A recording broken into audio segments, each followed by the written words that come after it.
Anda kembali di Breaking News TV One. Pemirsa, kita lanjutkan perbincangan kita dengan Profesor Hipnu Nugroho, ahli hukum pidana. Prof, sebagai pembuka begitu ya, tadi sebelum jeda kita bahas mengenai seseorang yang berada di lokasi yang sama ataupun dengan TKP begitu ya, namun tidak ada pencegahan atau apapun terjadi, melihat suatu perkara ataupun tindak kejahatan bisa dikatakan seperti itu terjadi. Apakah ini juga bisa turut terkena jeratan hukum atau seperti apa mungkin Prof penjelasannya?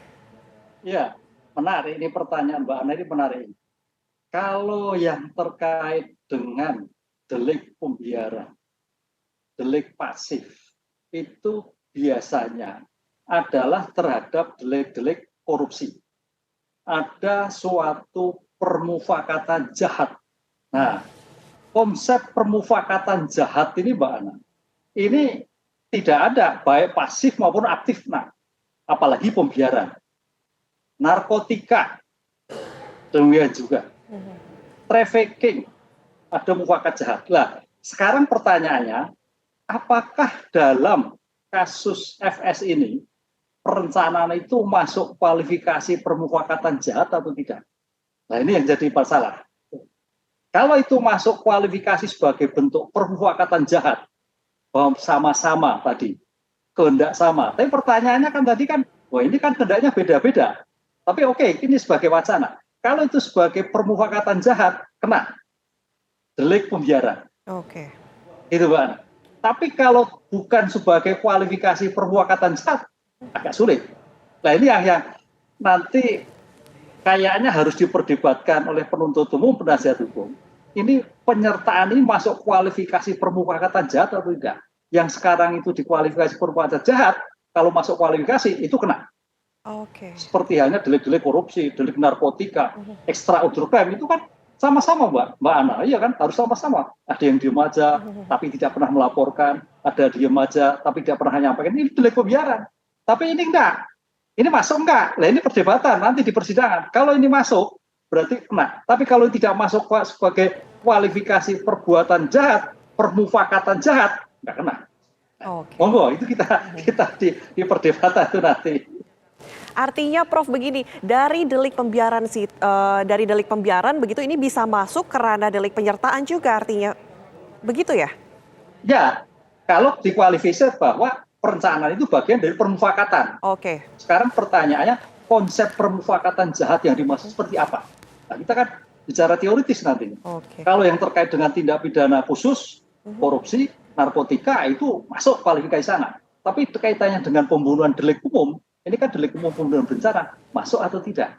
Ini harus kita cari doktrinnya. Kalau itu masuk sebagai konsep permufakatan jahat, masuk. Tapi kalau tidak masuk konsep permufakatan jahat, bagian dari perencanaan, tidak masuk. Nah, ini kami perlu diskusi panjang itu, Pak. Baik. Atau ahli di sidang itu nantinya. Ini artinya majelis hakim yang harus memutus pada akhirnya begitu ya Prof? Betul, iya konsep itu Pak. Kalau permufakatan jahat kena, kalau tidak kena. Oke. Monggo, majelis hakim yang melihat ya. Prof, kalau dengan unsur perencanaan sendiri, Prof, bagaimana caranya nanti hakim untuk menilai ataupun membuktikan adanya unsur perencanaan tersebut dan tidak kan mungkin niat itu agak sulit untuk dibuktikan atau seperti apa sih, Prof? Ya, niat itu kan sangat justru malah gampang Mbak Ana. Gampang Mbak Ana, karena itu niat itu kan menimbulkan suatu kehendak. Kehendak yang dilakukan Pak FS satu adalah melakukan suatu tindakan tanda petik awalnya pembunuhan, tapi kemarin berubah hajar. Kan kehendak di situ. Kemudian juga niat yang sama tadi Mbak Ana mungkin sampaikan, di antara para turut serta itu ada meeting of mind itu enggak, ada niatan yang sama. Nah, sekarang untuk melihat niatan kehendak yang sama, pertanyaannya, dari pemeriksaan kemarin, ahli, saksi, adakah peran R dalam melakukan suatu pembunuhan? Satu. Oke. Kedua, adakah peran K dalam melakukan suatu eksekusi? Kalau peran-peran itu ada, berarti ada niatan yang sama untuk melakukan suatu tindakan pembunuhan. Tapi kalau niatan itu tidak ada, berarti tidak terbukti suatu niatan yang sama. Itu gampang, Mbak. Oke. Iya kan? Dengan membawa pisau saja, apakah itu bisa dikatakan sebagai niat begitu? Ya, pisau memang orang membawa pisau itu kan kesengajaan untuk membela diri. Ya, manapun lah. berarti pisau itu orang sarek gini. Saya kira suatu alat itu yang tidak perlu dibuktikan bahwa itu digunakan. Ada istilah hukum notoire faiter notaires, sesuatu yang umum tidak perlu dibuktikan. Artinya apa? Ketika seseorang tidak ada suatu apapun bawa pisau, berarti ada dugaan untuk melakukan suatu tindakan yang tidak benar. Kecuali di dapur, ya kan? Wong itu di suatu rumah dalam keadaan chaos. Kan pertanyaan kemarin juga pisau itu dalam rangka untuk jaga-jaga. Kalau nggak salah kesaksian seperti itu. Berarti artinya apa? Ada suatu tindakan hukum dalam suatu kasus yang bersangkutan. Berarti ada peran. Nah, ini yang memang harus kecil-kecil, Mbak. Ini majelis harus melihat step by step dari pembuktian yang dilakukan, dari step by step itu dikorelasikan antara keterangan saksi, satu saksi ataupun dengan keterangan yang lain. Baru merupakan suatu kualifikasi yang bukti yang akurat. Menarik sekali ini penjelasannya, Prof. Kita tapi harus jeda terlebih dahulu. Nanti kita usai jeda melanjutkan perbincangan ini lebih lanjut ya, Prof. Dan nanti pemirsa usai jeda, rekan kami Rizky Darmansyah akan melanjutkan perbincangan bersama dengan Profesor Hipnu Nugroho. Kami harus jeda terlebih dahulu usai jeda. Breaking News TV One akan kembali.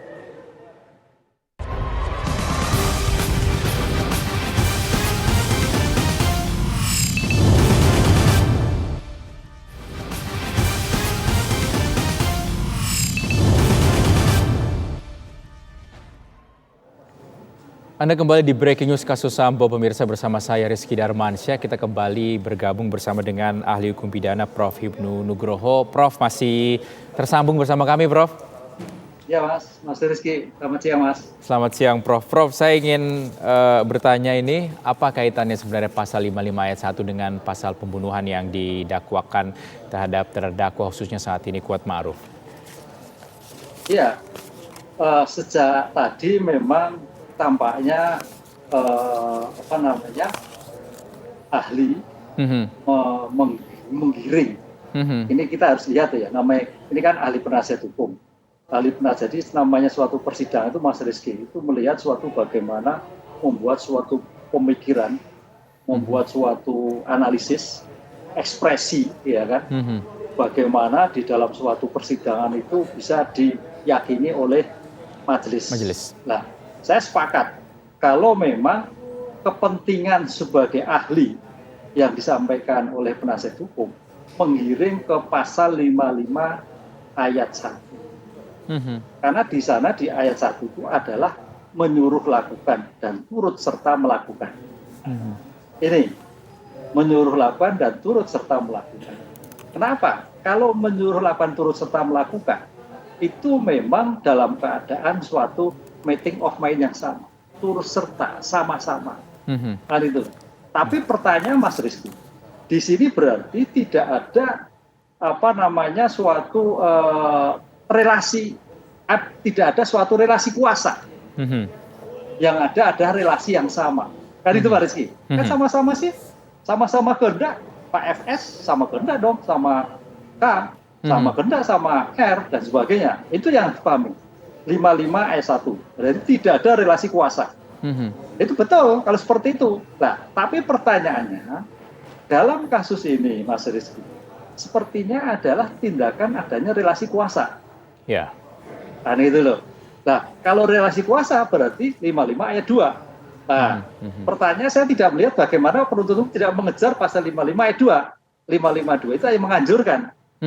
Memberikan janji. Kan itu ya. Menganjurkan, memberikan janji. Di sini kalau menganjurkan itu tidak perlu ada maksud yang sama, yang penting semua melakukan. Kan itu. Dan ada sarana dan ada janji. Dan yang dipertanggungjawabkan adalah baik yang menganjurkan maupun yang melaksanakan. Gitu Mas Rizky. Rasanya ini lebih tepat adanya penganjuran itu, Prof, ya? Iya, saya melihatnya dua. Makanya saya salut penasihat hukum menanyakan 55 dulu. Ya 55 memang seperti itu. Loss gitu nanti gitu. Karena meeting of-nya nggak ada. Tapi kalau 55 ayat 2 karena ada kuasa, itu yang membedakan. 55 ayat 1 tidak ada relasi kuasa, kedudukan sama. Tapi kalau 55 ayat 2 ada relasi kuasa atas bawah. Apalagi memberikan janji-janji. Itu Mas Rizky. Baik, Prof. Lalu bagaimana dengan unsur pemufakatan jahat yang kita tahu ini sebenarnya tidak ada disebutkan dalam sebuah dakwaan, Prof. Apakah apa yang dilakukan oleh para terdakwa ini masuk dalam pemufakatan jahat? Ya, makanya ini betul Mas Riki. Jadi eh, apakah perencanaan itu identik dengan permufakatan jahat? Ini konsep dulu. Karena kalau kita lihat konsep permufakatan jahat, itu hanya ada pada delik-delik khusus. Extraordinary crime, itu jelas diatur. Korupsi, sama-sama, makanya istilahnya berjamaah. Narkotika, ada mafia yang sama, itu masuk di sana.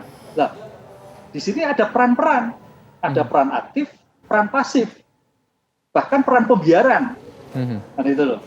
Ini yang menjadikan beda. Makanya ada istilah kadang-kadang whistleblower, pembiaran, dia agar keluar melaporkan semua mafia yang bersangkutan. Nah, dalam konteks kasus FS itu delik umum. Nah, kalau delik umum itu perlu dikaji apakah perencanaan itu bagian dari permufakatan jahat.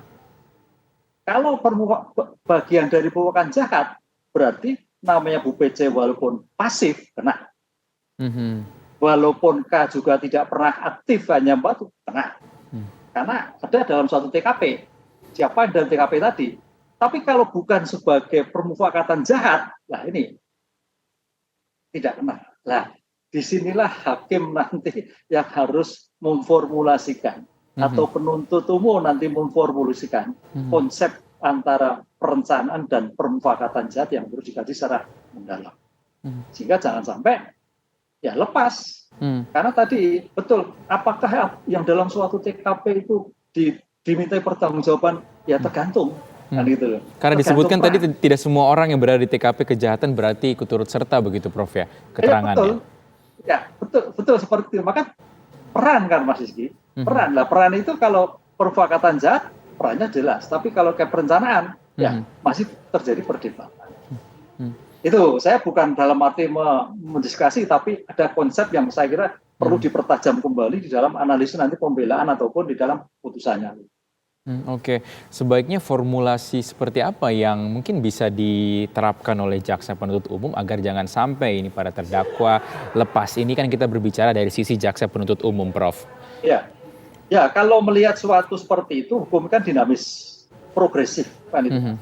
Progresif, sehingga kalau kita melihat secara progresif, tafsir secara luas, perencanaan bisa juga diadaptasikan secara perbuatan jahat. Semuanya sama-sama, kan gitu. Sama-sama melihat, walaupun memang tidak ada kehendak yang sama. Nah ini nanti tafsirnya Mas. Makanya ini agak ramai nanti untuk menyampaikan seperti itu. Kalau berpikir progresif, ya bisa. Nanti ada tafsir-tafsir bahwa itu adalah sama-sama dalam suatu ranah TKP, dalam suatu TKP tindakan yang kaitannya untuk melakukan pembunuhan, tetapi ternyata tidak ada suatu tindakan satupun yang menghalangi ataupun mencegah. Berarti bisa dikenakan sebagai pembantuan atau pembiarkan tindak pidana. Tapi konsep itu ada di sana. Nah sekarang pertanyaannya, bisakah suatu konsep yang ada dalam tindak pidana khusus dibawa pada tindak pidana umum? Nah, ini bicara doktrin, dan debatnya pro dan kontra, Mas. Gitu. Prof, bisakah? Baik Prof, apakah terdakwa yang dihadirkan terdakwa hari ini Kuat Ma'ruf berpotensi mendapatkan keringanan hukuman ataupun bahkan sampai bebas melihat keterangan ahli yang diberikan yang disampaikan dalam persidangan hari ini Prof, yang berbicara mengenai berulang-ulang mengenai tadi penyataan ataupun penganjuran tadi Prof. Ya, kalau kita melihat perspektif ahli, ya kita jangan sampai terbawa arus, Mas Rizky.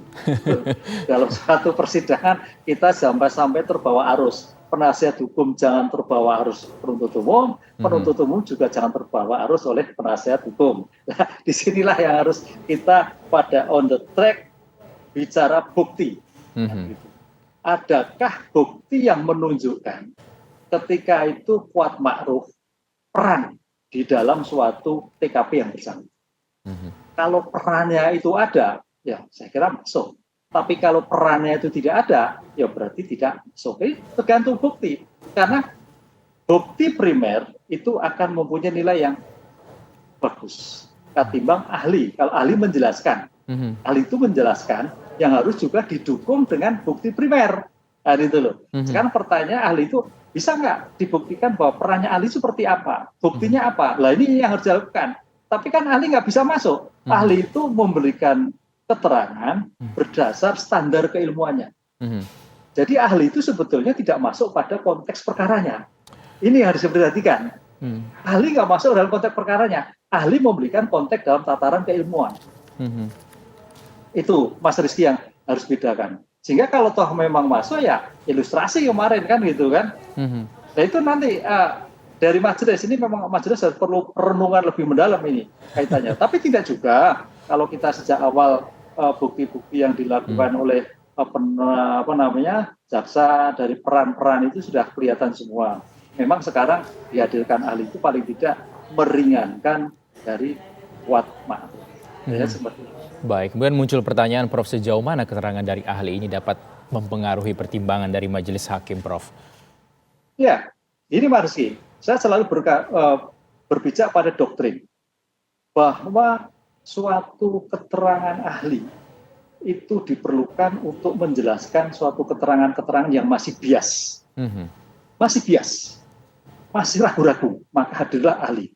Maka hadirlah ahli. Ahli itu adalah sebagai ilmu bantu. Ilmu bantu untuk menjelaskan pokok perkara. Nah, itu harus pahami. Nah, pertanyaan kedua, bahwa ahli di dalam suatu konteks hukum nilainya adalah bebas. Artinya majelis bisa memakai, bisa tidak. Penuntut umum juga demikian juga. Hakim atau penasihat hukum juga. Karena ini kan ahli hukum. Jadi saya kira kaitannya dengan ahli sampaikan itu, hakim juga sudah tahu sebetulnya, penuntut umum juga sudah tahu juga, apalagi juga penasihat hukum. Jadi menambah meyakinkan aja. Lain dengan ahli yang terkait dengan forensik di psikologi, itu di luar keilmuannya. Itu memang mendukung sekali. Nah ini yang membedakan, oleh karena itu ahli hukum dihadirkan itu dalam untuk memperkuat keyakinan penuntut umum, tapi sebetulnya masing-masing dia sudah memahami, oh ini kuat ma'ruf itu posisinya adalah terlibat tapi dalam keadaan pasif atau pasif tapi pasif sekali UPC. Bisa jadi seperti itu. Nah, disinilah makanya ditambahkan ada ahli-ahli untuk memperkuat keyakinan dalil-dalil disampaikan oleh penasihat hukum. Begitu, Mas. Baik.